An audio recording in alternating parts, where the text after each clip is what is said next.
Abra sua Bíblia, por gentileza, no Evangelho de Lucas, capítulo 11, verso 13.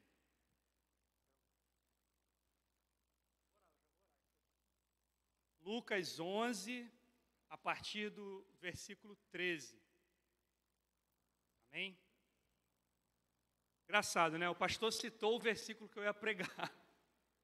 Né? E ele nem sabia que eu ia pregar esse versículo. Né? Graças a Deus, Deus tem encaminhado a gente com a igreja, né? A andar nos propósitos dele. Então ele já leu, meu irmão, ele já citou o versículo pelo qual eu vou pregar hoje. Tá? Lucas 11, verso 13. Antes, vamos orar, porque a gente vai ler a palavra de Deus e para que ela entre no nosso coração e dê fruto.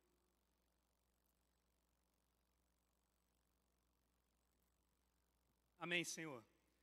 Obrigado, Pai, por estarmos aqui nessa manhã, como família de Deus, família da fé. Deus, obrigado por mais esse dia em que as Tuas misericórdias se renovaram sobre a nossa vida. Teu amor, a Tua graça, a fé se renovou sobre nós. Muito obrigado, Senhor, pelo ar que respiramos, pela vida que o Senhor nos deu, que o Senhor nos dá. Obrigado pelas coisas boas, obrigado pelas coisas ruins, porque elas nos ensinam a depender mais do Senhor. Nós queremos Te dar graça em todas as situações, Senhor. Muito obrigado, Senhor, por esse dia. Estamos aqui diante da Tua palavra, que não é apenas um livro, mas é o Teu próprio coração revelado, um pouquinho do Teu coração revelado para nós.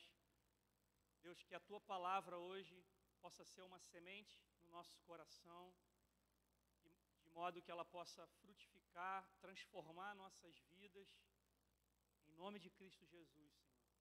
Que todo coração, toda mente que aqui está ouvindo também pela internet, possa receber a ação do Teu Espírito, Senhor, de modo que o coração se abra, receba a palavra e produza frutos. Só o Senhor pode fazer isso, Senhor. Se o Senhor não fizer isso, nada pode mudar na nossa vida. Por isso nós Te pedimos. A palavra diz: pede e você receberá, busca e você encontrará, bate e a porta será aberta. Então nós estamos aqui como pedintes, porque necessitamos, Senhor, de Ti. Em nome de Cristo Jesus nós oramos e já Te agradecemos. Amém. Vamos lá. Lucas 11, 13. Jesus diz o seguinte: se vocês, apesar de serem maus, sabem dar boas coisas aos seus filhos, quanto mais o Pai que está no céu dará o Espírito Santo a quem o pedir. Mais uma vez. Se vocês, apesar de serem maus, sabem dar boas coisas aos seus filhos, quanto mais o Pai que está no céu dará o Espírito Santo a quem o pedir. Amém? O título dessa ministração, dessa palavra é: o Pai dá o seu melhor para nós. Amém? O Pai dá o seu melhor para nós. Irmão, o que Deus tem de melhor? O que Deus tem de melhor? O que o Criador de todas as coisas, que criou céu, terra, tem de melhor? Será que Ele tem de melhor o seu poder? Não, não é o seu melhor. Sua capacidade de realizar, de fazer milagres. O que Deus tem de melhor? A sua riqueza? O ouro, a prata, que Ele é o dono de tudo, né? Será que o que Ele pode dar é o que Ele tem de melhor? O seu poder, não é o seu melhor. O melhor que Deus tem é o seu Espírito, é Ele mesmo. Esse é o melhor que Deus tem, é quem Ele é a sua natureza. O melhor de Deus é quem Ele é. E lá em João 4:24, Jesus estava explicando para a mulher adúltera, não precisa abrir, que Deus é o quê? Espírito. E Ele é Espírito. Jesus continua dizendo que os verdadeiros adoradores adoram o Pai em espírito e em verdade. Então, o melhor que Deus que Deus tem, é Ele mesmo, é o seu Espírito. E o nosso Deus, diferente de qualquer outro Deus com letra minúscula, Deus falso de qualquer outra religião, respeitando a fé de todos, mas uma coisa, essa é a verdade, Deus é o Deus dos deuses, Ele é o Senhor dos senhores, Rei dos reis. Diferente de qualquer outro Deus de toda religião, a Bíblia nos ensina um Deus que dá a si próprio para os seus filhos. É um Deus que entrega o melhor que Ele tem para os seus filhos.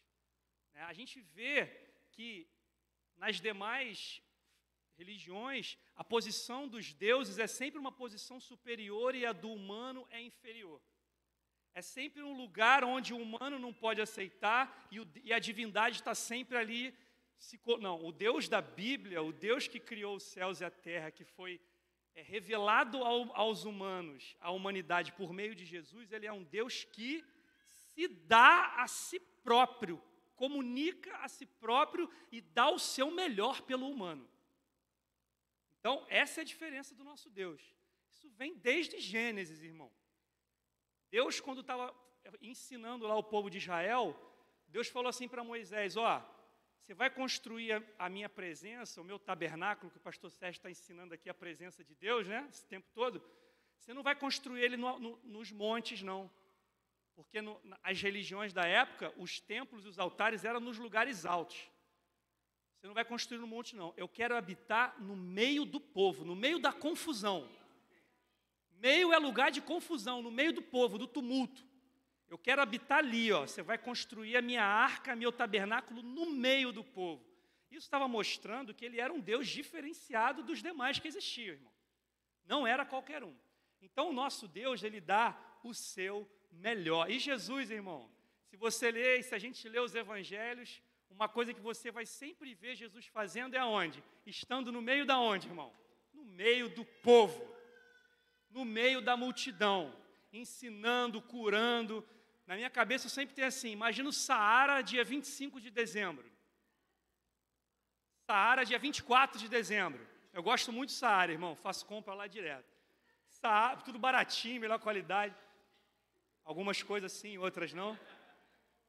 Inclusive, deixa eu fazer um comentário aqui. Hoje a gente está recebendo ali um casal de irmãos e amigos, Jorge e Mércia, visitando aqui. Primeiramente, tem mais algum visitante? Varão ali, seja bem-vindo. Todos os visitantes são importantes para nós. Pai do Felipe, seu Sidney, conheci. Como é teu nome, irmão? Caio, seja bem-vindo, seja bem-vindo. Jorge e Mércia, já dei as boas-vindas.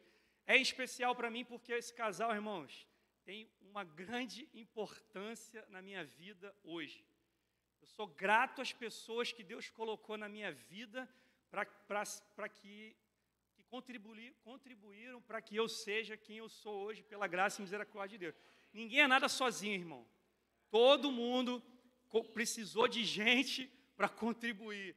E na minha vida foi assim. E esse casal, irmãos, eles falam... Eu já conversei com ele essa semana, foram de extrema importância. E me acolheram numa fase complicada e importante da minha vida e mostraram o evangelho para mim, que é o evangelho simples, dentro de casa. O evangelho do amor com a esposa, o evangelho do acolhimento, esse evangelho. Então, Varão, muito obrigado mais uma vez, Varoa também. Estou muito feliz de vocês estarem aqui. Então é isso, vamos lá. Deus dá o seu melhor para nós, irmão. Ele não é como os outros deuses de letra minúscula. Primeiro, Ele deu o seu Filho. Não é verdade?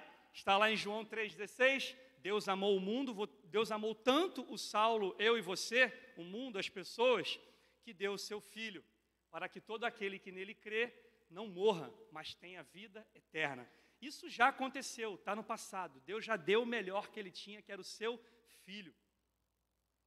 Deus deu também, que é o tema aqui da nossa mensagem, o seu Espírito. Ou seja, essa é uma das coisas que eu queria que você memorizasse aqui. Deus deu para você, mesmo você que está chegando aqui pela primeira vez, Deus, mesmo você que está aqui e não conhece o Evangelho, saiba, Deus deu para você o Espírito dele. aquilo que ele tinha de melhor. Isso está lá em Joel 2:28, quando Deus fez uma promessa. Ó, eu vou derramar do meu espírito sobre toda a carne. Né? O que ele estava dizendo?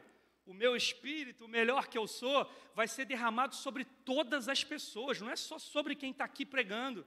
Não é só sobre quem tem um ministério, não. É sobre todas as pessoas. Deus não faz distinção. Deus não faz acepção de pessoas. Ele dá do seu melhor, daquilo que ele tem de melhor dele para todas as pessoas. E ele fala aqui, eu derramarei. Olha isso, meu irmão. Deus não é miserável não, irmão. Não existe miséria em Deus, não. O que é derramar, irmão? Quando tem um copo de leite aqui, o meu filho abençoado vai dar um tapa. Aquele leite o quê? Se derrama. Ou seja, tudo que estava no leite, no copo se esvazia e vai para o chão. É exatamente isso, meu irmão. Deus derrama, Ele se esvazia de modo a encher a gente. Foi isso que a gente viu em Cristo, irmão. A Bíblia diz que Filipenses, que Jesus se esvaziou. Né? Uma coisa importante que eu queria que você também passe. Meu Deus, eu preciso continuar. Olha para Jesus como Deus, irmão. Isso vai mudar a sua vida. Olha para Jesus não mais como alguém na história, como um profeta, como um homem bom. Não, irmão, Jesus era mais do que isso. Ele era a própria divindade andando na terra. Se você passar a olhar e ler a Bíblia dessa forma, você vai conhecer quem é Deus. Você vai ver que Deus ele andava no meio do povo, que Deus socorria a viúva, que Deus amava a humildade. Aí você começa a ouvir Jesus falando, rapaz, então Deus é assim? Deus se esvazia para que eu seja cheio? Você conhece Deus. Então passe, toda vez que eu falar assim, Jesus diz, associa Deus, Criador do universo, que Ele tem todo o poder na sua mão. Ele se esvaziou. Então ele falou que derramaria. Então, ele deu o seu melhor, seu filho. 2, ele derramou o seu espírito sem miséria para encher a nossa vida. 1 já aconteceu, Deus deu o seu filho. 2, está acontecendo. Deus está ainda derramando do seu espírito sobre nós. É uma ação que é passada, presente, contínua, diária. A gente vai ver aqui. E aí eu botei aqui também Atos 2, né, quando o Espírito foi derramado lá no Pentecostes, Deus derramou o seu Espírito, e aí Pedro falou, o que está acontecendo aqui, pessoal, é o que Deus prometeu. Enfim, isso está acontecendo. Significa que você e eu podemos ser cheios do Espírito de Deus ainda hoje e amanhã ser cheio. Calma que vamos continuar caminhando. E 3, ele vai ser quando nós o veremos face a face. Quando a gente vai conhecer ele plenamente, que foi a descrição que Paulo deu lá em 1 Coríntios 13:2. Não precisa abrir também não, Rec. Se eu ficar abrindo todo o versículo aqui, misericórdia. A gente não vai sair daqui hoje.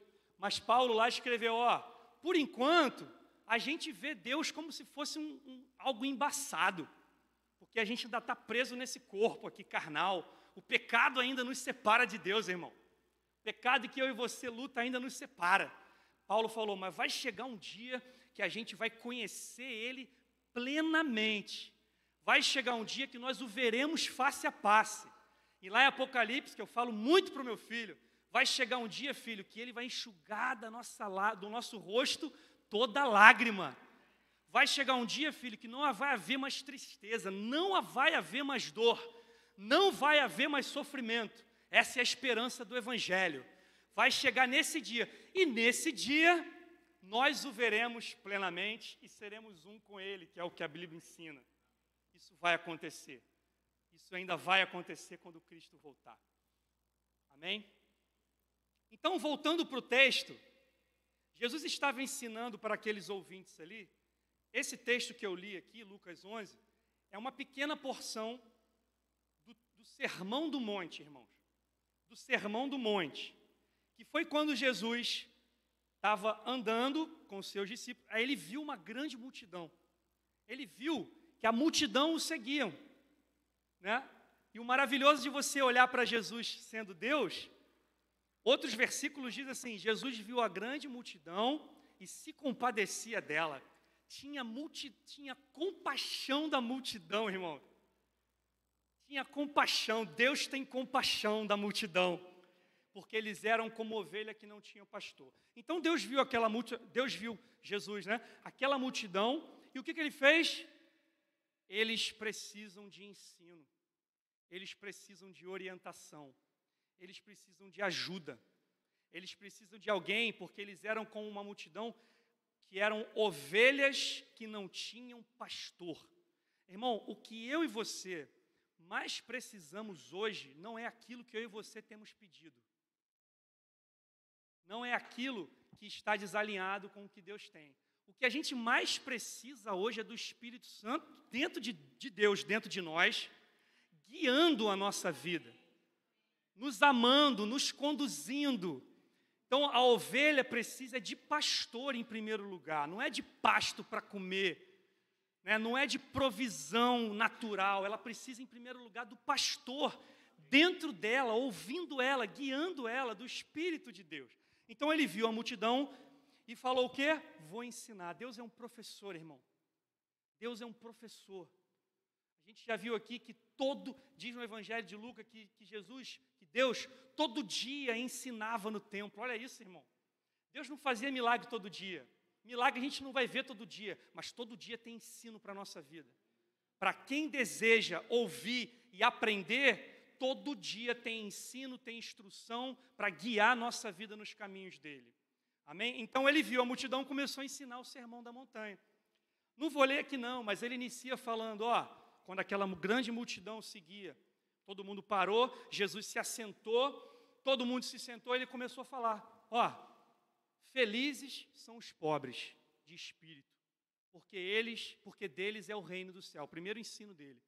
Ele começou, felizes são os que choram, porque serão consolados.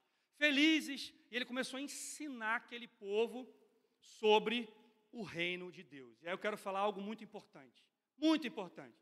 Para quem troca ideia comigo a respeito de Bíblia, de ensino bíblico, o que eu gosto de falar para todos é o seguinte, irmão, eu não quero que você me ouça aqui, ou ouça o pastor aqui, e fala, caramba, irmão, que palavra abençoada. Semana que vem eu estou lá para ouvir ele de novo. Não quero isso, irmão. Não quero. Não quero que você fique sedento para me ouvir semana que vem. Não quero, irmão. Se eu tiver com isso no meu coração, não é o propósito de Deus. Toda vez que eu pego a Bíblia para ensinar, irmão, para pregar, eu quero que você eu quero ser sal na sua vida. Eu quero que você chegue em casa e fale, cara, qual foi o versículo que Saulo falou mesmo? Lucas 11:13. Caramba, deixa eu ler isso aqui melhor. Deixa eu ver isso aqui melhor. Caramba, rapaz. Está lá na sua casa, o Saulo falou aquilo. Domingo que vem eu estou lá. Não faz isso não, irmão. Pelo amor de Deus, não faz isso comigo não. Acaba comigo isso, irmão. Eu quero que você ouça, de modo que você chegue no seu dia a dia e vá para a palavra descobrir aquilo que Deus tem para você. De modo que você se encha em casa, no seu dia a dia, de modo que a palavra de Deus permeie o seu pensamento, permeie as suas palavras, permeie a sua vida. Então eu só estou jogando aqui um salzinho para te dar sede, irmão. Em nome de Jesus, esse é o propósito. Então, você tem um dever de casa quando sair daqui, se você quiser, se você entende que você é de Deus, se você entende que você é discípulo de Cristo.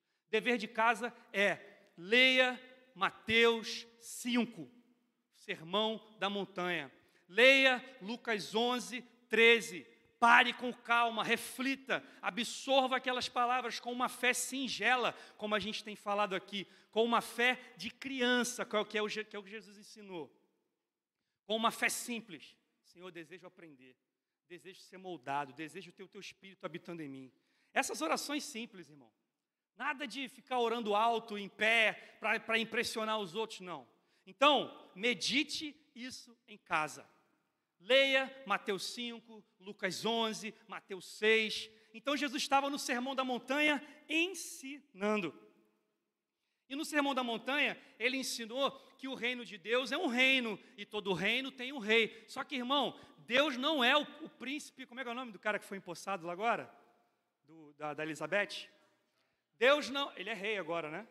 Deus não é o rei Charles, irmão. O reino de Deus não é a monarquia inglesa, irmãos.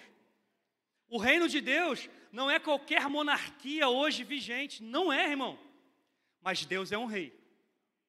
Ele governa a terra. Deus é um rei. E Jesus ensinou que o reino de Deus, né, porque ele fala, felizes os pobres, porque deles é o reino. Então, todo reino tem um rei. E o reino de Deus, Deus é o rei. Só que o reino de Deus, quem é o rei é um pai. Olha a analogia que Jesus faz, irmão. No reino de Deus, o rei, ele é um pai. E os súditos são seus filhos. São seus filhos. Então, se você crê em Cristo como Salvador da sua vida, se você que você crê que Ele é o Salvador, que é Ele que reconecta você com Deus, se você crê na morte substitutiva de Cristo, ou seja, quando você olha para a cruz e fala, era eu que deveria estar ali recebendo os meus pecados. Ah, mas eu sou tão santinho. Não, tire isso da sua cabeça. Se você é santo, nós somos santos agora, porque Deus nos separou para Ele. Mas a nossa santidade em nada tem respeito com o mérito. É a vontade de Deus. Então, se você crê nele, você se tornou um filho de Deus. E nesse filho, você também é súdito de um reino. Então, no reino de Deus, o rei, ele é um pai. E os súditos, seus filhos. É isso que ele estava ensinando no Sermão da Montanha. E nesse momento que a gente leu aqui, Lucas 11 é uma citação do Sermão da Montanha. Jesus estava ensinando sobre a oração. Ensinando sobre a oração.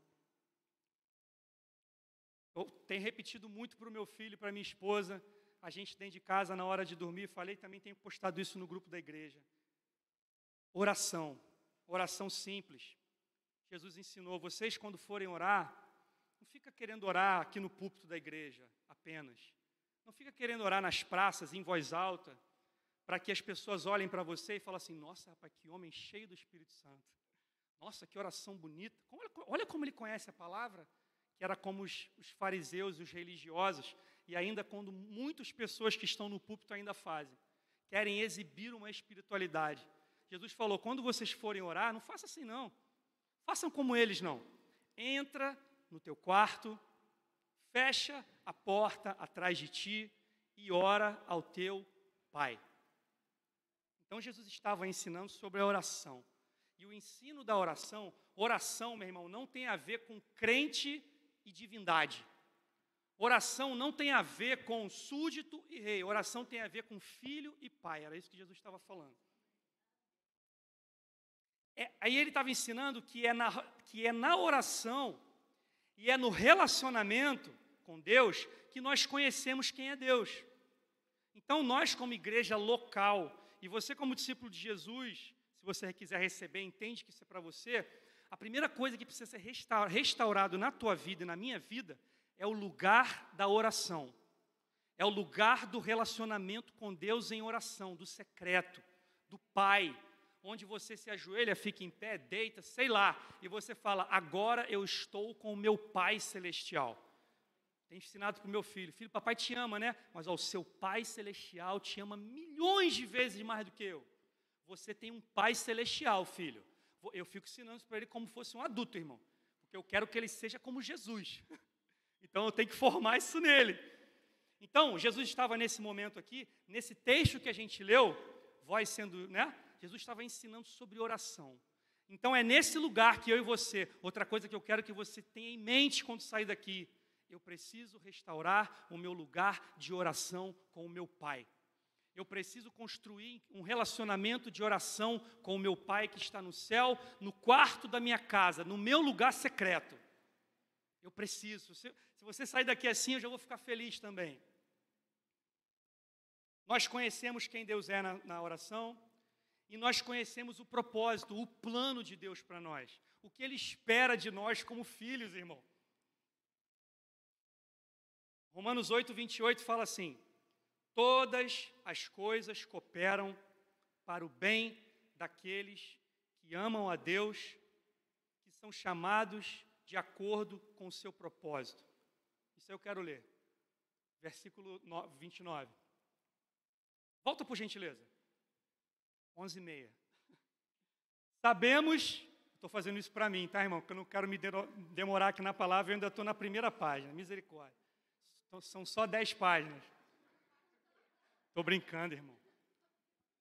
Sabemos que Deus age em todas as situações ou todas as coisas para o bem daqueles que o amam, que foram chamados de acordo com o seu propósito. Pois aqueles que antemão conheceu, também os predestinou. Agora, para serem conformes à imagem de seu Filho. Olha isso. A fim de que ele, quem?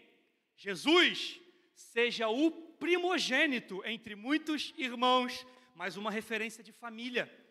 Jesus, ele é o primogênito, o filho mais velho de muitos irmãos. Quem são esses outros irmãos? Sou eu que estou aqui pregando? Também.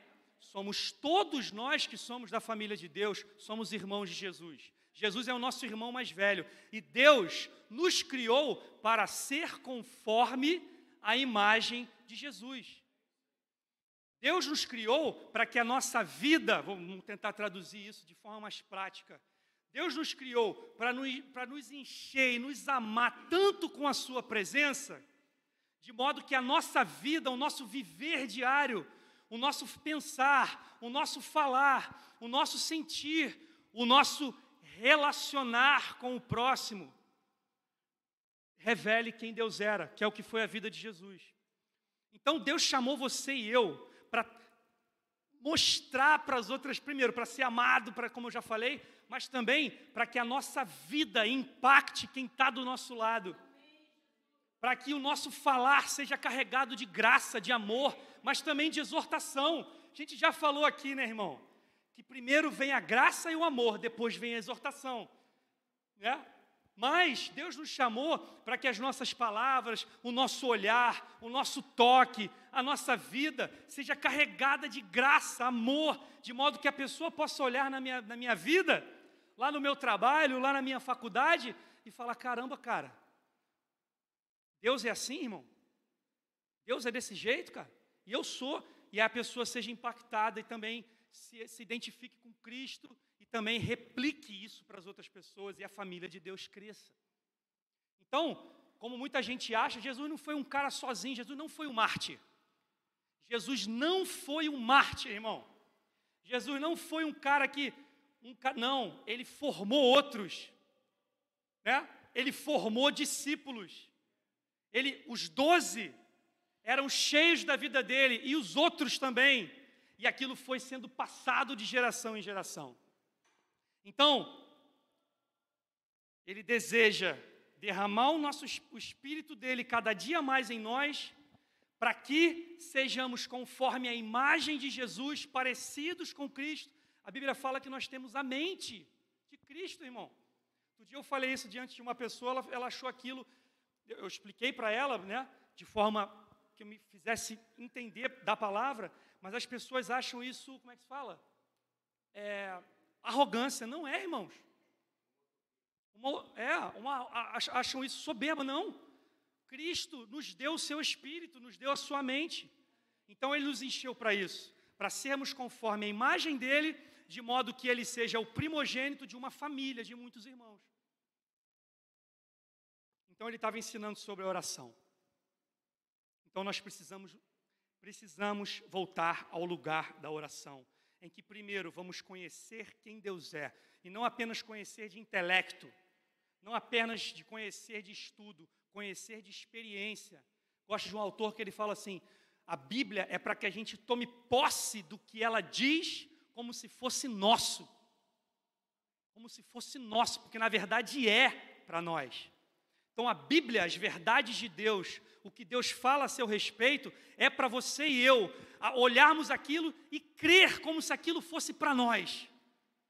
E porque na verdade é esse conhecimento de experiência, de vida, de ser transformado pelo amor de Deus, de ser impactado pela graça de Deus, de no lugar da oração sermos curados daquele trauma que tivemos na infância, sermos curados daquilo que fizeram conosco, de modo que aquilo reflita em nós graça, amor, quando nós saímos do quarto. Eu entendi uma coisa na vida, com Deus, vendo Jesus, vendo Deus. Ele se enchia de Deus no monte, ele se enchia de Deus na oração e se esvaziava de Deus com o público. Se enchia no monte, esvaziava, dando tudo o que ele tinha para o seu próximo. Então, uma espiritualidade vazia e mentirosa é aquele cara que ora muito, mas não tem paciência com o seu semelhante. Aquele cara que ora demais, mas quando é confrontado, deixa a soberba consumir ele e começa a brigar. Porque todos nós somos soberbos. Agora, só o Espírito Santo para controlar a nossa soberba. Só o Espírito Santo para, diante de uma briga com o cônjuge, dar aquela raiva, dar aquela ira, porque dá em qualquer um, que somos humanos, mas o Espírito fala, opa, você não vai falar isso para sua esposa. Não, você não vai agir assim com ela, vai, meu filho. Você vai falar isso para ela mesmo, você vai ferir, porque palavras ferem muito mais do que a própria ação. Só o Espírito Santo para controlar a nossa carne, o nosso ímpeto. Só Ele. Conhecer a Deus, precisamos restaurar o lugar da oração. Precisamos saber o que Ele fez e o que Ele faz por nós e o que Ele nos dá. Só no lugar de oração. Jesus só fez o que fez, só foi o que foi, porque orava muito, sozinho com o Pai. Não se importe em ser uma grande referência para uma pessoa, irmão. Se você já é, primeiro a gente tem que ser conhecido diante de Deus, diante de Cristo nesse lugar. E também, só no lugar da oração é que vamos saber o que Ele quer de nós. Irmão, Deus espera algo de você. Mas Deus espera algo de mim e de você, não como um patrão espera de um empregado, que gere resultado para ele. Não como um comandante espera de um soldado, que quer a vitória. Não como, sei lá, Ele, em primeiro lugar, Ele espera de você como um pai. Por isso que Jesus fez a referência de pais e filhos. Porque é o amor mais singelo, é um amor de pais, de um pai e de uma mãe com seu filho. Não é verdade? Quando uma criança nasce, caramba, isso aqui é meu filho. Mas Ele espera algo de você. Ele espera algo de mim e de você. É nesse lugar da oração. Então Deus nos dá o seu melhor.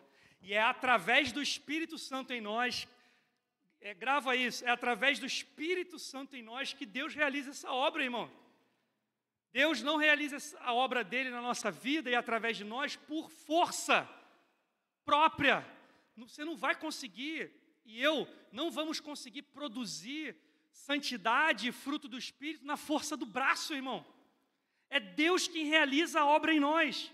Eu gosto de um autor que ele fala assim, quando a Bíblia fala assim, ó, ser perfeito porque eu sou perfeito, quando a Bíblia fala assim, ó, anda na minha presença e ser perfeito, quando a Bíblia fala assim, quando a Bíblia nos fala de perfeição, não é que Deus não espera erros de mim e de você.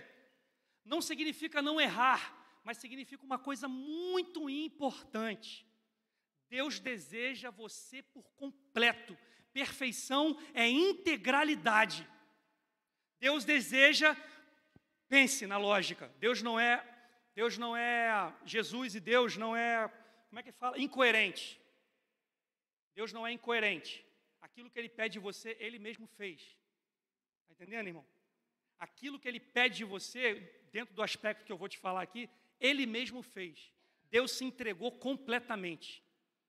Deus se entregou na cruz completamente por mim e por você. Da mesma forma, Ele espera de nós, por gratidão, a nossa entrega completa. Então, Deus não quer só o meu bolso para dar o dízimo, para dar a oferta. Deus não quer só os meus domingos para vir aqui cumprir o meu compromisso religioso. Deus quer a minha vida por completo. E a Bíblia fala isso lá em Provérbios, fazendo referência lá de pai e filho, mais uma vez. A Bíblia toda, meu irmão, é relacionamento familiar. Deus diz lá em Provérbios, filho meu, dá-me o teu coração. Então Deus pede e Deus espera uma resposta. E o coração, quando a Bíblia fala de coração, fala de fonte da nossa vida, fala dos nossos anseios, fala nossos desejos, fala daquilo que a gente espera da vida, fala de tudo que nós temos. Então Deus, aí esse cara estava explicando, esse autor, que quando a Bíblia fala de perfeição, significa que Deus quer a nossa integralidade. Deus quer você por completo, Deus me quer por completo, Deus quer o nosso coração como um pai. Por quê? Porque é através do Espírito dele, derramado no nosso coração, é que Ele vai realizar a obra. Então, quando eu me abro e busco a Deus, Senhor, derrama o Teu Espírito em mim. Aquele que pede, recebe. Deus derrama, Deus me ama, eu me sinto a pessoa mais amada desse mundo, que é a verdade, eu me sinto um filho do rei, e aquele Espírito vai produzir o quê? Amor na minha vida. Vai produzir o quê? Graça. Paulo falou, quando vocês falarem, que as palavras de vocês sejam cheias de graça, para produzir fruto entre os que ouvem. Então, a obra dele é realizada dessa forma. Não é eu tentando me esforçar para ser algo que eu ainda não sou. Irmãos, tem sido ensinado uma mentira. Que você é algo que você precisa ser, algo que ainda você não é. Isso é mentira no Evangelho. Então, toda vez que você fala, eu preciso ser santo. Não, irmão, você já é. A obra de Deus é perfeita. A obra que Deus fez em Cristo na cruz e derramando o Espírito dele em nós é perfeita. E Ele é o responsável por essa obra.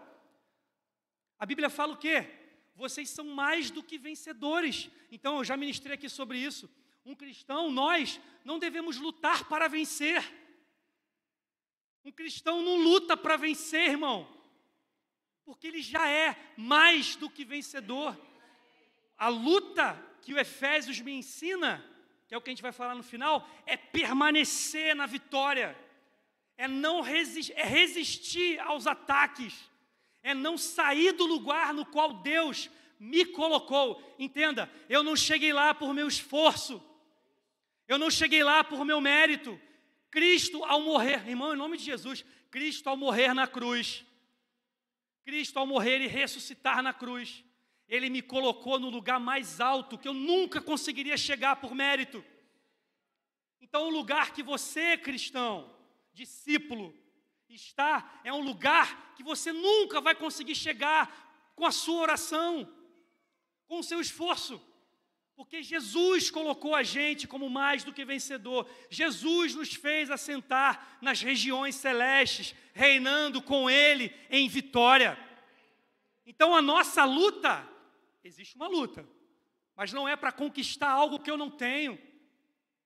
A minha luta é para permanecer na vitória que eu já fui estabelecido. Nesse lugar de vitória. Isso precisa mudar na nossa vida, porque durante muito tempo, na vida cristã, eu achei que eu tinha que ser algo que Deus estava me mandando ser. Mentira! Mentira da religião. Mentira aí do que tem sido pregado nos púlpitos. Nós somos mais do que vencedores e nós precisamos permanecer nesse lugar de vitória, descansando em Deus, crendo que Ele faz por mim, crendo que eu apenas preciso me entregar completamente a Ele. E aí Ele vai fazer a obra em mim. Então não ache, Deus não quer só te dar saúde para você conquistar teus objetivos. Deus quer que os objetivos dele sejam os meus objetivos. Deus não quer só te dar saúde para você conseguir vencer na vida. Isso é muito pouco para Deus. Isso é miséria para Deus. Deus quer se apossar de mim, irmão. Deixar, Senhor, oração simples. Senhor, eu quero que os meus objetivos sejam os seus. Por favor, Senhor, derrama o teu Espírito no quarto, irmão. E aí, se a gente insistir nesse processo, o Espírito dele vai enchendo a nossa vida e seremos muito mais felizes se tivermos aquilo que a gente acha que seremos felizes se tivermos. Entendeu? Não sei se tem um cara engraçado que está rolando um meme aí na internet. Nossa, mas eu não quero ser igual a ele, que ele falou, não. Quando a gente se deixa encher por Deus e fala assim, Senhor, enche a minha vida de forma sincera, quero ser, Senhor, como criança, fé singela. Ele vai me encher tanto que eu vou ser muito mais feliz se eu tiver aquilo que eu acho que eu serei feliz, que eu estou pedindo hoje. Nossa, eu vou ser tão feliz se eu tiver um casamento, vou ser tão feliz se eu tiver um salário X, vou ser tão feliz se eu quiser viajar, se eu puder ter aquilo. Não, irmão, Deus já deu o seu melhor. Oi? Nós somos felizes. Então, é nesse lugar da oração que precisamos ser restaurados. O Espírito Santo é a melhor dádiva, é o melhor presente. Lucas 24, 49, não precisa abrir. Jesus falou assim, ó, vocês fiquem aqui na cidade, Jesus falou, antes de morrer, porque eu vou morrer, vou ressuscitar, né, vou para o Pai, e aí eu vou enviar a promessa do Pai. Fica na cidade que vocês serão revestidos de poder, que é o Espírito Santo. Que é poder, é o Espírito Santo. Então, a promessa, Jesus estava falando o quê? Que a promessa era essa dádiva, era o Espírito Santo. E um autor que eu gosto muito, chamado Andrew Murray, que eu recomendo aos irmãos que querem crescer no relacionamento com Cristo, ele escreveu algo assim: o grande objetivo de um pai na educação é reproduzir no filho a sua própria disposição e caráter. É que a mente do filho seja um com ele. Aí eu fiquei pensando para mim, cara, isso é verdade. Por isso que meu filho mudou minha vida, irmão. Por isso que meu filho mudou minha vida. Um filho, como a gente vê o Hermínio falando, né? Deus não dá filhos, Deus confia filhos. Deus não dá dinheiro, Deus confia dinheiro. Então, quando Deus me deu um filho, Deus me deu uma oportunidade de mudar a minha vida, não a vida do meu filho. Para quê? Por quê? Porque o objetivo de um pai sábio, né, um pai que se espera de um bom pai, não é que o filho tenha muito dinheiro, faz parte. Não tenha problema financeiro, não é isso, faz parte. Mas o principal desejo do pai é reproduzir no filho um caráter, o seu caráter, o seu espírito nele. É andar unido com o filho, irmão. Eu quero que o meu filho se desenvolva, que ele tenha família, que ele tenha emprego, que ele seja bem sucedido em tudo. Mas se lá quando meu filho tiver 30 ou 40 anos, não importa, ele chegar para mim e falar assim, ô pai, tudo bem? Benção, pai. Benção, meu filho. Pai, olha só.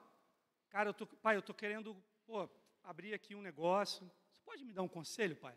Meu irmão, que satisfação para um pai que vê num filho velho alguém que se submete ainda a ouvi-lo. A ouvi-lo. Pai, me ajuda aqui. Pai, ora por mim aqui numa situação. Então, se você é filho e tem pai vivo, vamos lá. Se você é filho e tem mãe viva, o quanto você tem honrado seu pai e sua mãe? Ah, não, eu vou lá. Vou lá?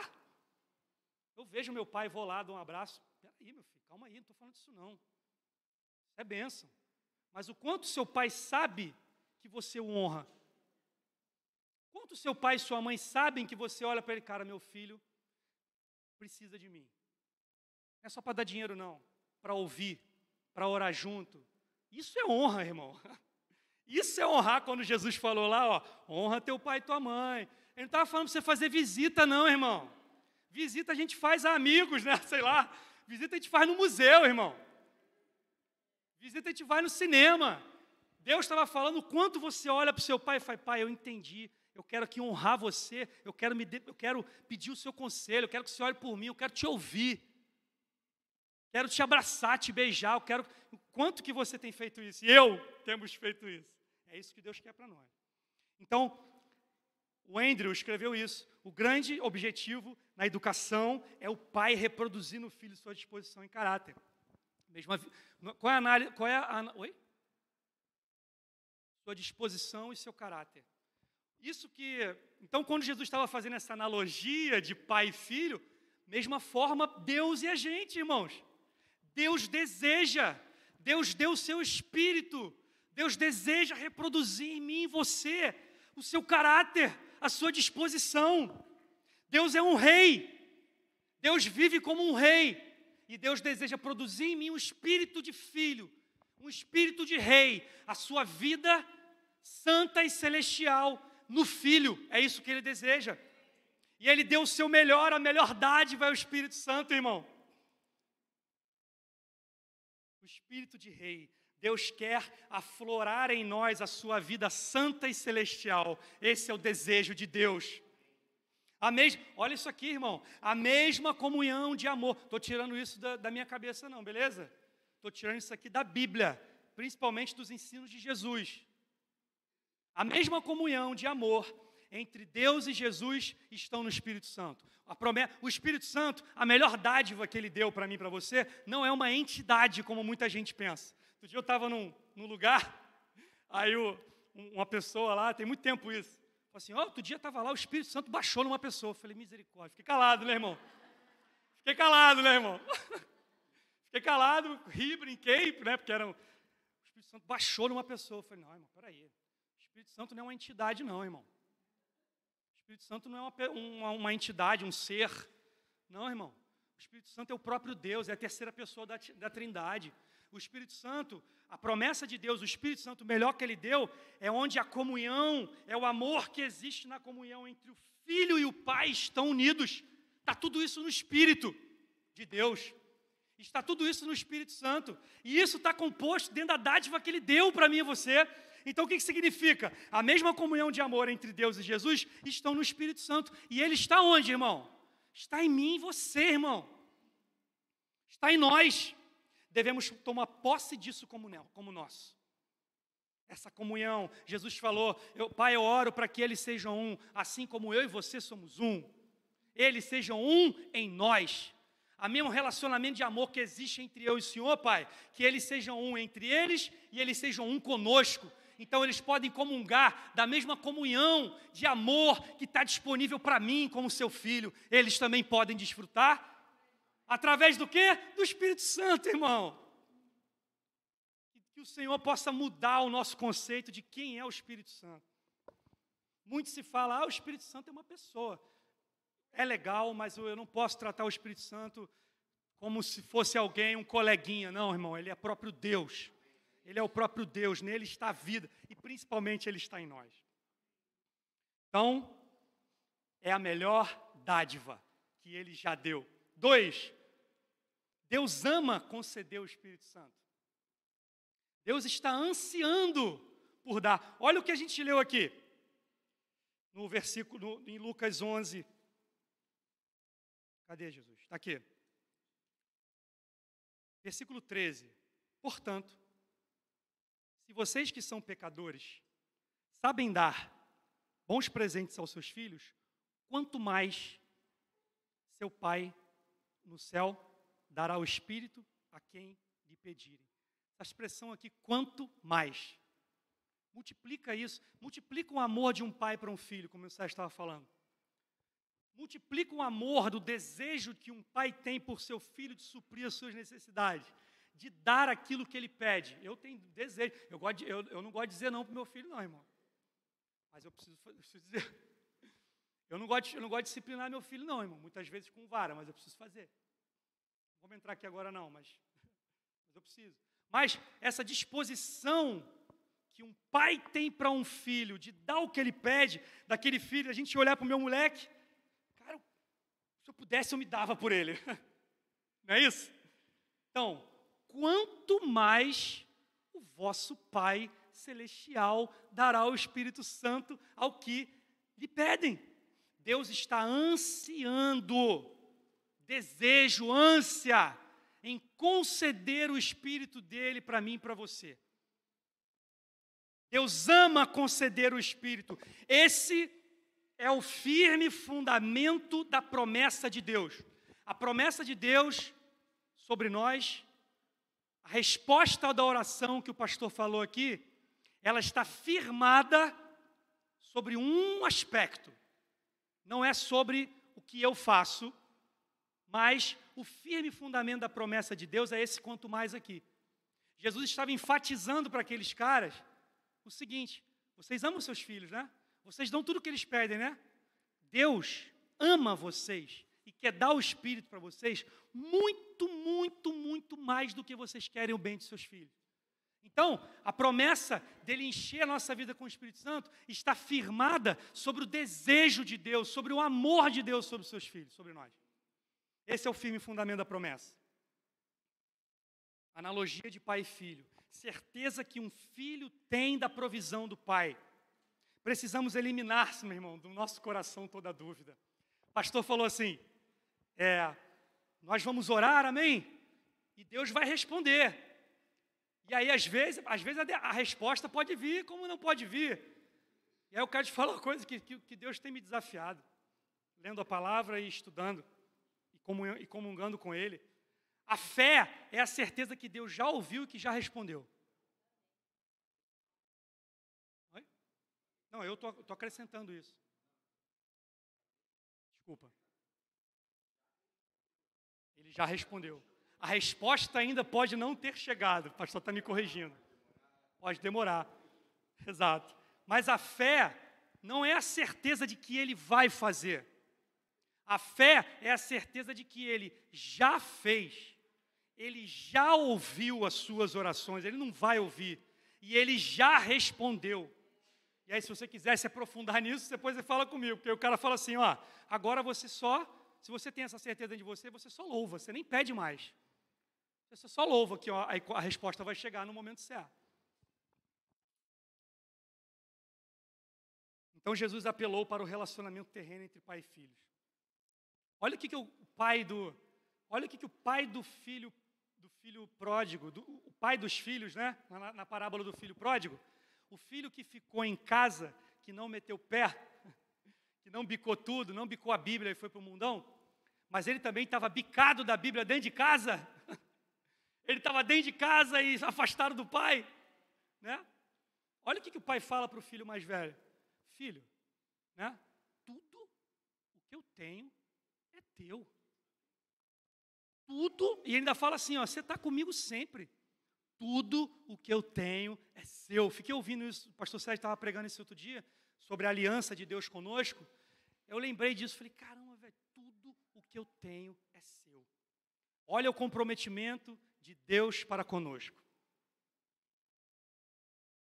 E vemos lá também em Romanos 5,5, Paulo escreve, porque Deus derrama, mais uma vez a palavra derrama, o seu amor em nossos corações por meio do Espírito Santo que Ele nos concedeu.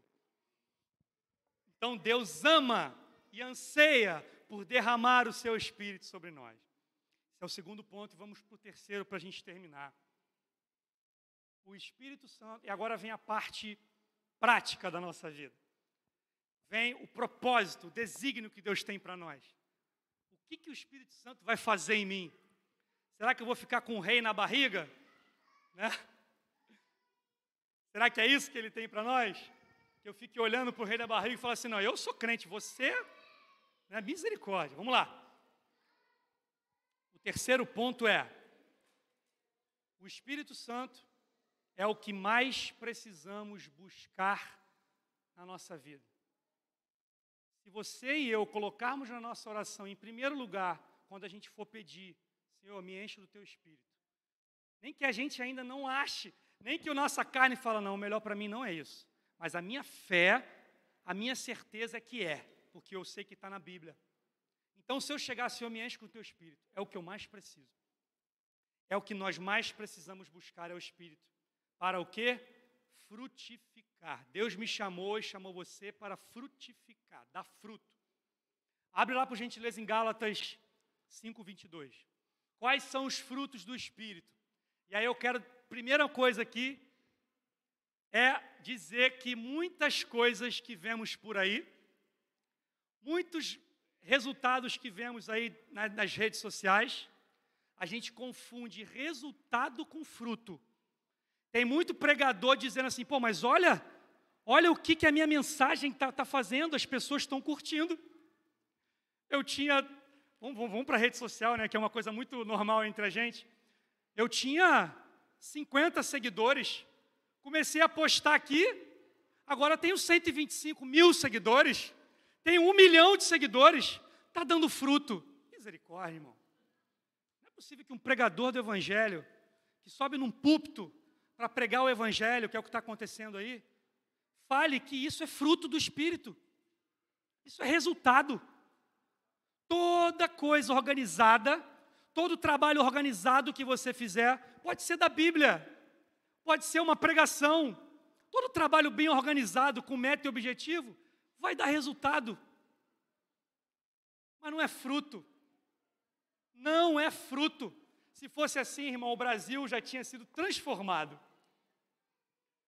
Se fosse fruto, o Brasil já tinha sido transformado. Vou ousar dizer algo que talvez possa ser um equívoco, mas até 2010 nós éramos cerca de 56 milhões de cristãos no Brasil.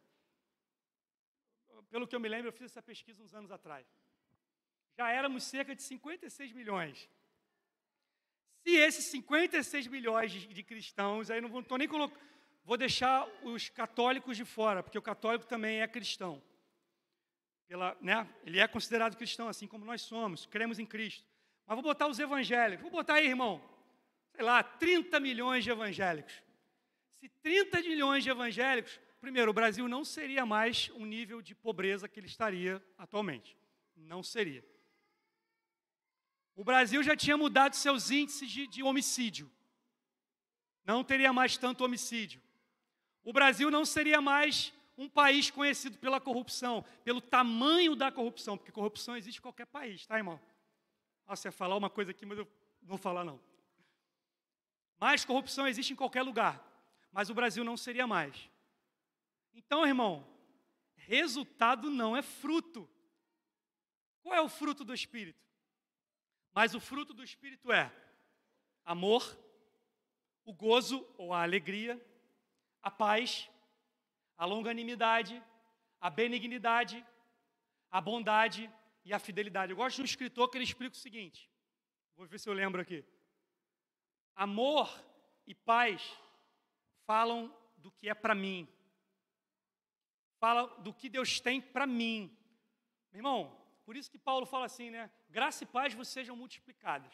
Qualquer pessoa que tem graça e paz multiplicado na sua vida, nada pode derrubar essa pessoa.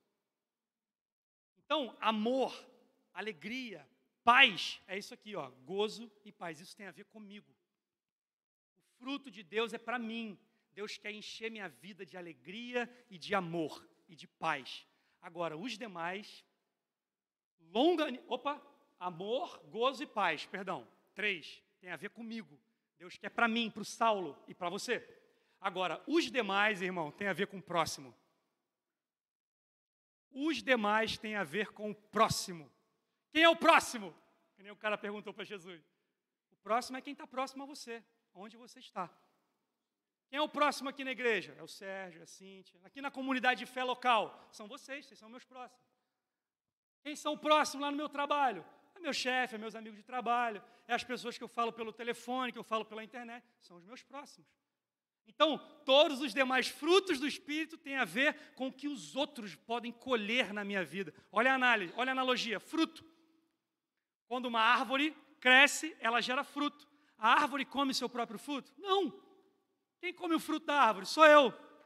Que vou lá e ó, pum. Então, isso aqui é fruto. Longanimidade,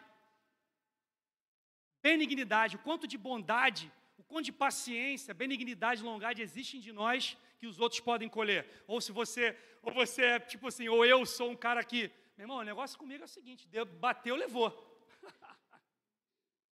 Cara, eu aceito ouvir isso de uma pessoa que não conhece Jesus, eu preciso relevar, eu preciso rir e fazer cara de árvore, como minha esposa fala. Quando a pessoa que não conhece Jesus fala, não, comigo é assim, mano. Bateu, levou, fica assim, ó. Eu preciso fazer cara de árvore. Agora, para um cristão, irmão, cristão falar que bateu, levou, não, irmão, pelo amor de Deus, a gente é longânimo, a gente tem paciência, a gente tem bondade. O quanto que existe na nossa vida de benignidade, as pessoas podem colher bondade da minha e da sua vida. Atos de bondade. O quanto, aí ainda tem diferença, eu nem vou entrar muito aqui, benignidade e bondade tem diferença. O quanto de fidelidade podem colher na minha vida. O quanto eu vou ser fiel às suas amizades, ao seu trabalho, à sua esposa, ao seu cônjuge. Então, isso é fruto. Você vê muita gente aí cheia de seguidores, e às vezes com poucos seguidores, ou pregando aqui, ou eu. Misericórdia, eu não, Senhor. Que eu possa aprender. Que está aqui falando, mas quando desce aqui, vai começar a conversar, misericórdia. Não tem paciência, não tem graça, manipula, usurpa. É isso que é fruto, irmão. Então não fique deixando seus olhos brilhar por quantidade de seguidores. Quem conhece aquela pessoa é quem está do lado dela todo dia, irmão. Quem conhece aquela pessoa é pai, é mãe, é irmão de sangue, é esposa, é marido. Tem um cara que fala assim, que do que adianta ser uma bênção no púlpito e ser um demônio em casa? Tem um piedoso cristão que escreveu isso um tempo atrás. Nossos púlpitos são cheios de bênçãos, nossos púlpitos são cheios de pregadores abençoados no púlpito, mas são demônios em casa.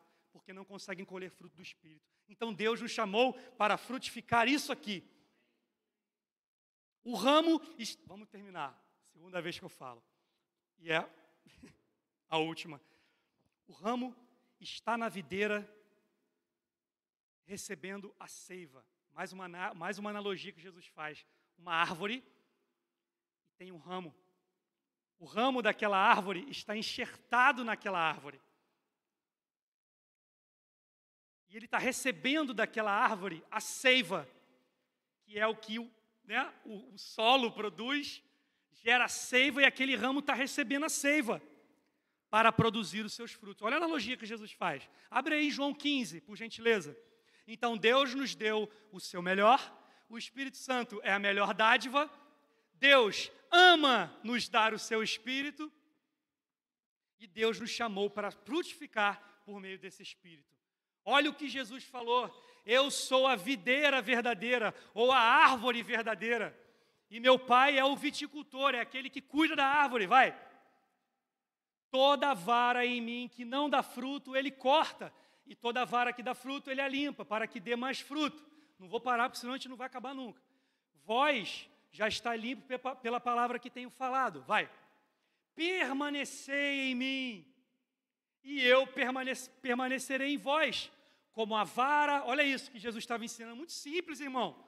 Como a vara de si mesma não pode dar fruto se não permanecer na videira, assim também vós, se não permanecerdes em mim, vai. Eu sou a videira, vocês são os ramos, quem permanece em mim e eu nele, esse dá muito fruto, porque sem mim nada podeis fazer. Por isso é que eu e você precisamos pedir o Espírito Santo, precisamos permanecer nele. Aqui é o que eu falei lá da luta, né? A nossa luta não é para conquistar, a nossa luta é para permanecer, irmão. A nossa luta é para permanecer. Saulo, mas eu pequei já de novo aquilo. Permanece, irmão. Confessa o pecado e permanece, irmão. Não abandona o pecado. Não, misericórdia. Não abandona o Senhor. E é uma coisa que eu esqueci de falar lá no início. Hoje é ceia, glória a Deus por isso. Vamos ceiar aqui em memória ao nosso Pai, amém? Em memória a Jesus. Então, Saulo, mas eu já pequei isso tantas vezes, não importa. Confesse o seu pecado e se levante. Confesse o seu pecado e se levante, permaneça no lugar que Ele te colocou. Você continua enxertado na videira. Você e eu somos ramos e continuamos nele. Permanecer nele, ficar firme na oração, não caia no engano. Fique firme, levante-se, não fique muito tempo caído. Levante-se e continue. E ele fala o seguinte aqui, um escritor. O ramo, ele está na videira, então ele está sempre recebendo da videira, todo dia. Todo dia o ramo recebe seiva para frutificar. O que ele está dizendo com isso? Nós devemos todo dia clamar por mais do Espírito Santo em nossas vidas. Ah, mas o Espírito Santo já foi derramado, já foi, mas nós precisamos clamar por mais. Para quê? Para dar fruto, irmão. Quanto mais do Espírito em nós, mais frutos nós damos. Mais pessoas podem ser tocadas pela vida de Deus em mim e você. Então, nós somos ramos, precisamos clamar: Senhor, me dá mais do Teu Espírito. Com esse entendimento, para frutificar. Me dá mais do Teu Espírito. Derrama mais sobre mim, Senhor. É para mim, não é só para o pastor. É para mim também. Permanecer. E eu fecho, pode ficando em pé, por gentileza. Vamos ficar de pé para a gente ceiar. 12:09, irmãos. Sei lá quanto tempo eu falei aqui. Acho que menos de 1 hora.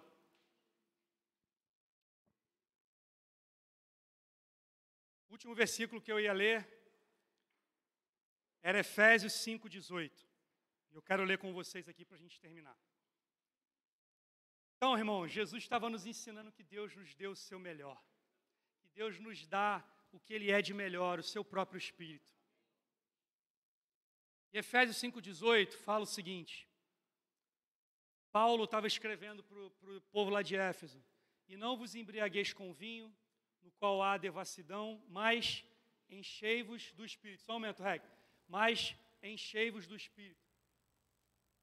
O enchimento do Espírito tem a ver com oração, tem a ver com restaurar o lugar da oração, tem a ver com a leitura e a meditação bíblica, o estudo, a comunhão entre Deus comigo. Tem a ver, isso é primordial. Mas olha o que ele ensina depois. Vai, Reg. Mas enchei-vos do Espírito, falando entre vós. Entre o quê? Vós, não é falando sozinho. Então, quando a gente restaura o lugar da oração, quando a gente encontrar com os irmãos, ou com a gente encontrar com alguma pessoa, aquilo que vai sair da nossa boca, ele é um fruto. E Paulo ainda fala assim, ó, quando você fala de Deus com hinos, salmos, hinos e cânticos, você está se enchendo também. Então, encher-se de Deus é comunicar a alguém sobre Deus. É comunicar, é falar, é orar, é louvar com alguém. É orar por alguém. Dessa forma, eu estou me enchendo de Deus. Olha que loucura que Paulo ensinou, irmão. Então, encher-se de Deus não é só pegar Deus e eu sou o copo. Vai, enche do Saulo, não. É o quanto eu falo de Deus. É o quanto eu comunico Deus.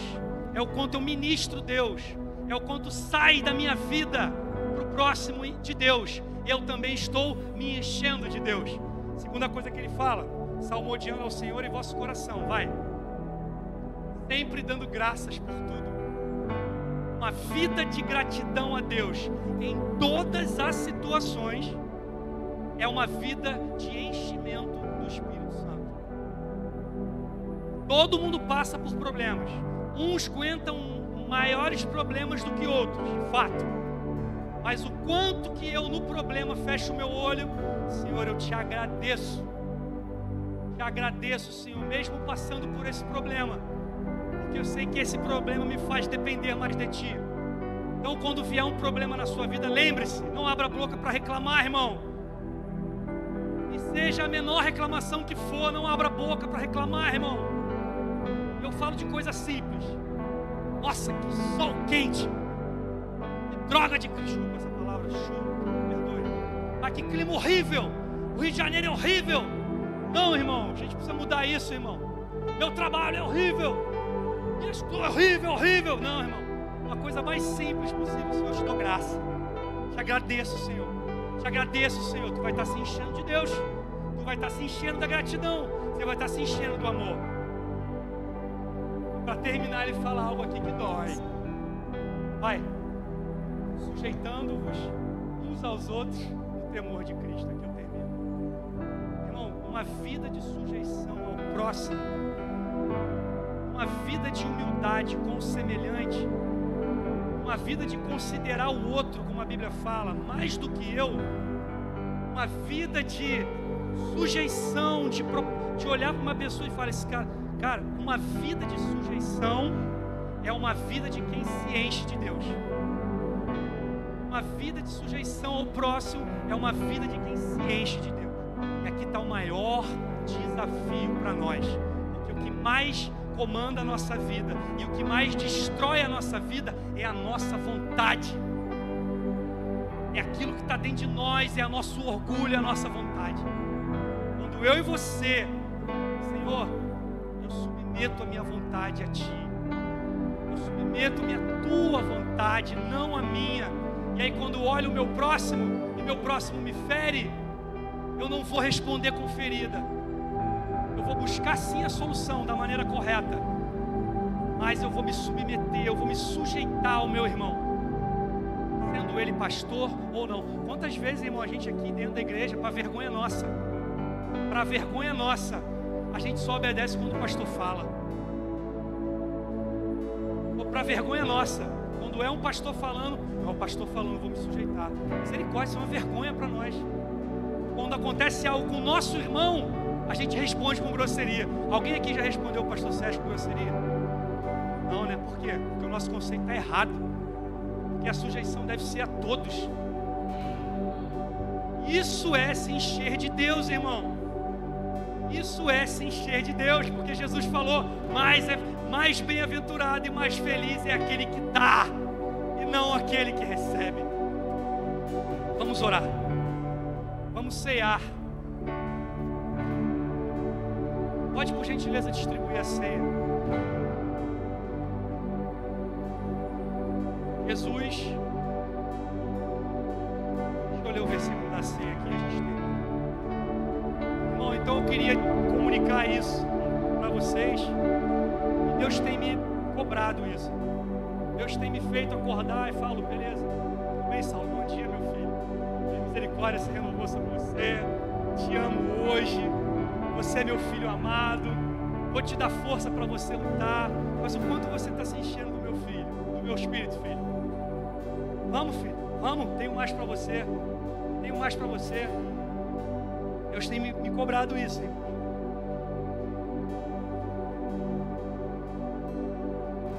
Quanto é distribuído a ceia?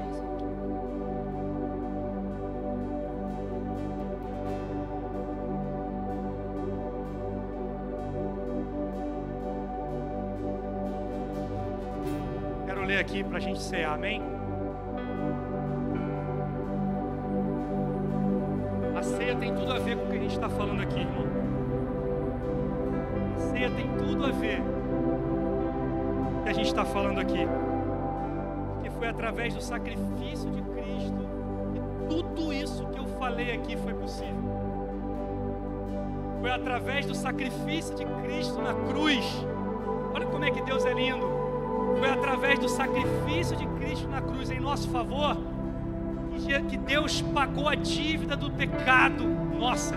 E aí, por causa disso, quando a dívida foi paga, quando o muro de inimizade foi quebrado, Deus falou, agora eu posso derramar o meu Espírito.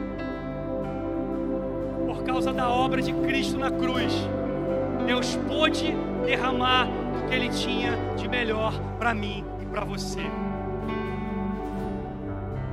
Lucas 22:19 diz, tomando o pão, Jesus deu graças e partindo o pão deu aos seus discípulos, dizendo, isto é o meu corpo e é dado por vós, fazei isto em memória de mim. Vai, contigo, Rec. Semelhantemente, depois da ceia, pegou o cálice, dizendo, este cálice é o novo pacto em meu sangue, que é derramado por vocês. 1 Coríntios 11:26 fala, porque sempre que vocês comerem deste pão e beberem desse cálice, vocês anunciam a morte de Cristo até que Ele venha. Sacrifício de Cristo, morte, entrega de Deus, entrega do próprio Deus, sendo moído na cruz, sendo separado da comunhão com o Pai. Por causa disso você tem acesso a tudo que Deus é e tudo que Deus tem. Coma esse pão e esse vinho com esse entendimento, com essa fé. João 6,51, eu sou o pão vivo que desceu do céu. Se alguém comer desse pão, viverá para sempre. O pão que você está comendo não é o corpo de Jesus, mas é o seu ato de fé, de você ter participado com Ele da cruz e da ressurreição, que é que faz você e eu termos vida eterna. Este pão é a minha carne, que eu darei pela vida do mundo. Pode comer o pão, por gentileza. Pode, cadê? Irmã, eu fiquei faltando aqui. Ah, tá aqui, desculpa.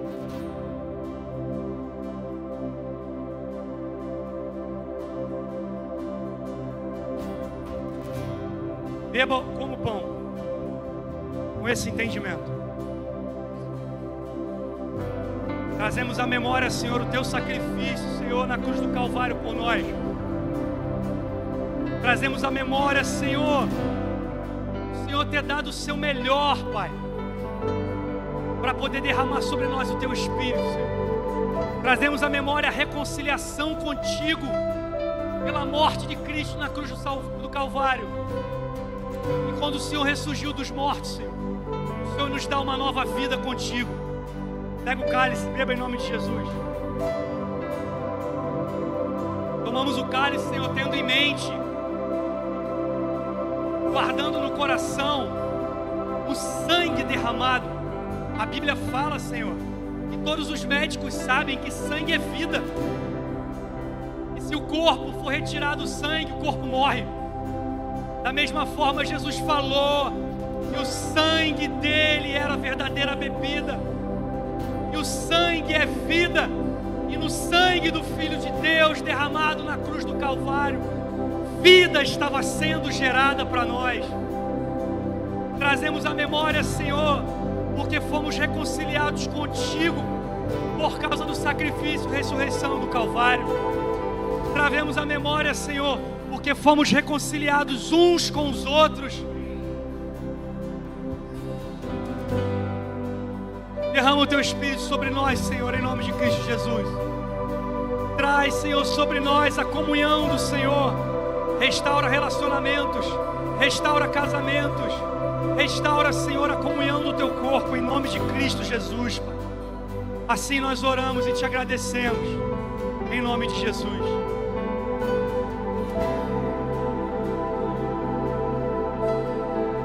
Aleluia, aleluia. Diga comigo: Deus é a minha fonte. Tudo que o Saulo ministrou, compartilhou aqui conosco, é para que nós saiamos daqui nessa manhã com uma ideia, entre tantas coisas que foram faladas, clara. João capítulo 7, verso 38, diz: aquele que crê em mim, como diz a Escritura, do seu interior fluirão o quê? Rios de água viva. Diga: rios de água viva. Que rio é esse, irmão? Diga: você. Você é um rio agora. Diga para o seu irmão: você é um rio. Você é um rio de que fonte? Da água viva, irmão. Do pão vivo. Amém? Não, sabe, conceba a ideia de que o outro é. Diga: eu sou. Por causa daquilo que Cristo Jesus fez. Amém? Diga: agora eu sou um rio. Que Deus decidiu que eu vou fluir. Irmão, rio não precisa fazer força. Ele jorra, ele flui. A vida que Deus está dentro de você vai fluir para outras pessoas. Salvação de Deus vai fluir para outras pessoas. Restauração e tudo que está desse pacote tão doçoso. Amém? Em nome de Jesus, nós iremos encerrar esse tempo. Diga: esse tempo. Porque você precisa entender que quando você sai da igreja, a sua relação continua com Ele. Amém? Continue se enchendo, continue aprendendo, desenvolvendo sua relação com Deus. Talvez o culto que a gente concebe a ideia termina aqui, mas a nossa devoção continua. Amém? Os próximos minutos, os próximos dias, próxima semana, em nome de Jesus Cristo, nós vamos cantar, celebrar essa bênção de que Ele nos faz ser rio. Eu e você somos rios e vamos fluir de Deus. Amém? Em nome de Jesus. Tem alguma música aí? Tem uma música para fluir. Glória a Deus. Sempre canção, tem sempre louvor.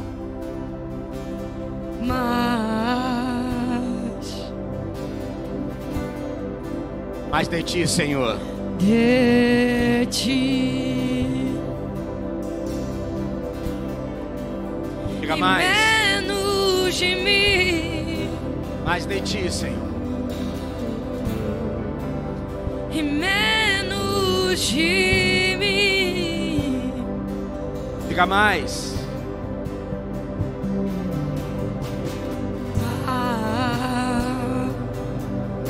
Mais do Teu amor, Senhor. De mas do fruto do Espírito. O Senhor nos fez rios, Senhor, para que possamos fluir, para que possamos passar, levar, comunicar essa vida, comunicar, Senhor, essa bênção. Menos de nós, Senhor, mas mais de Ti. Menos de mim. E aí você vai declarar que Ele cresça, Menos de mim. que eu possa diminuir, para que Ele desenvolva e cresça, para que essa vida transborde. Então diga que Ele cresça, que Ele cresça, eu diminua, que Ele apareça, que eu me constranja com a sua glória e todo o seu amor. Oh, infinita humildade, oh, infinita humildade, servo de todos os irmãos, que Ele cresça, eu diminua, que Ele apareça, que o rio apareça, que o rio transborde, que o rio se derrame sobre a tua família, sobre a tua casa, sobre os teus negócios, por onde você passar. Infinita humildade, servo de todos os irmãos. Obrigado, Senhor, por essa manhã. Obrigado pelo teu Espírito, que a tua palavra diz que foi derramado não por medida. O Senhor derramou tudo que o Senhor tinha em Cristo Jesus. E Jesus nos faz um com eles, para que possamos derramar sobre a vida dos nossos semelhantes, para que nós sejamos esperança de presença, de glória para essa humanidade.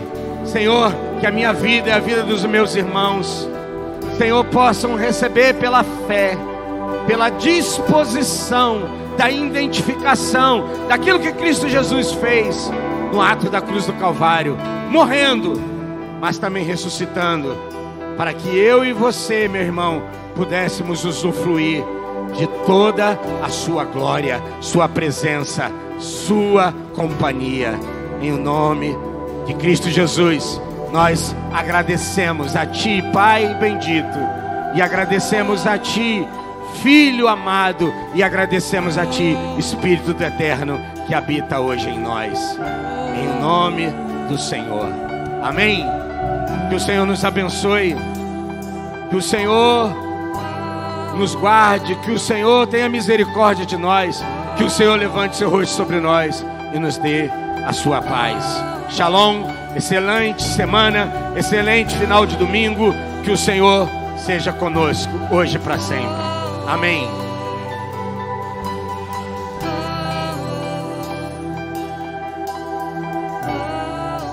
Se você precisa